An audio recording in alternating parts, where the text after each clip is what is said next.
Masih di Sapa Indonesia Malam bersama saya Friska Clarissa. Sejumlah kalangan menyayangkan proses penangkapan terhadap mahasiswi Institut Teknologi Bandung yang diduga membuat meme Presiden Prabowo dan Presiden ke-7 Joko Widodo. Mahasiswi tersebut dijerat pasal 45 ayat 1 Undang-Undang ITE terkait penyiaran informasi elektronik yang bermuatan melanggar kesusilaan. Dari data yang dikeluarkan Amnesty International Indonesia, sebanyak tahun 2019 hingga 2024 terdapat sebanyak 530 kasus kriminalisasi kebebasan berekspresi terhadap 563 korban. Pelaku didominasi oleh patroli siber Polri, yakni sebanyak 258 kasus dengan 271 korban.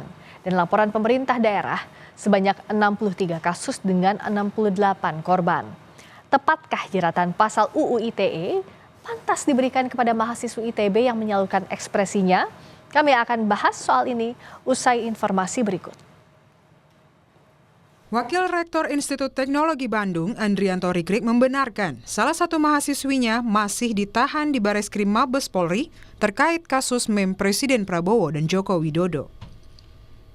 Sejumlah upaya komunikasi terus dilakukan ITB agar mahasiswinya bisa kembali dibina oleh pihak kampus. Sementara mahasiswa masih berada di Bareskrim, namun demikian kami dengan berbagai pihak sedang melakukan komunikasi ya agar mencari jalan yang terbaik. Saya kira saya juga mendukung, ITB sangat mendukung pernyataan Pak Hasan Hasbi terkait dengan mahasiswa ini, dan ITB tentu saja sangat mengharapkan agar mahasiswa kami ini dapat dibina dengan baik oleh pihak ITB. Sementara itu, Ketua Kabinet Keluarga Mahasiswa ITB mendesak agar polisi membebaskan mahasiswa ITB terkait kasus ini. Penangkapan mahasiswa ITB karena meme Presiden Prabowo dan Presiden ke-7 Joko Widodo tidak menyurutkan semangat mereka untuk tetap bersuara. Dari kami sendiri sebetulnya tidak ada ketakutan, justru ini malah makin membakar semangat kita untuk pada akhirnya lebih bersuara dan lebih kritis lagi terhadap kondisi yang ada gitu ya. Karena memang kebebasan berpendapat, kebebasan untuk berekspresi dalam mengkritik sesuatu itu harusnya dijamin dalam undang-undang, bahkan dijamin secara internasional juga gitu. Dan kebebasan berpendapat untuk pada akhirnya mengkritik sesuatu itu tidak bisa pada akhirnya langsung dipidanakan seperti itu. Dari kami sendiri sekarang sedang melakukan upaya-upaya yang terukur juga gitu, supaya nanti pada akhirnya teman kami itu bisa bebas secara penuh.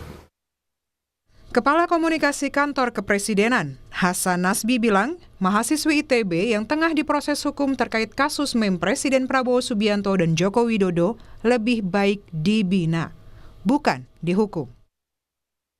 Kalau ada pasal-pasalnya kita serahkan ke polisi, tapi kalau dari pemerintah, itu kalau anak muda, ya mungkin ada semangat-semangat yang terlanjur, ya mungkin lebih baik dibina ya. Karena masih sangat muda, bisa dibina, bukan dihukum gitu.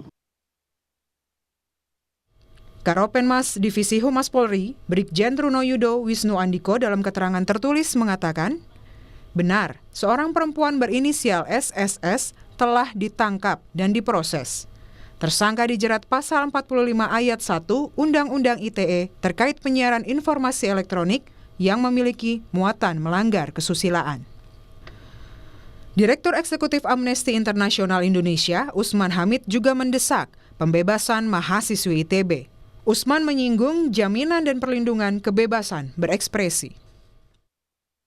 Ya, yang saya dan teman-teman Amnesty cermati, penangkapan ini justru bertentangan dengan semangat untuk melindungi dan menjamin kebebasan berekspresi, termasuk berekspresi dalam bentuk mengkritik pejabat negara atau mantan pejabat negara melalui berbagai cara, entah itu tulisan, karya tulis, baik itu di ranah digital atau karya seni, baik yang bersifat satir atau sarkastik, seluruhnya adalah bagian dari kebebasan berekspresi yang tidak boleh misalnya dikriminalisasi.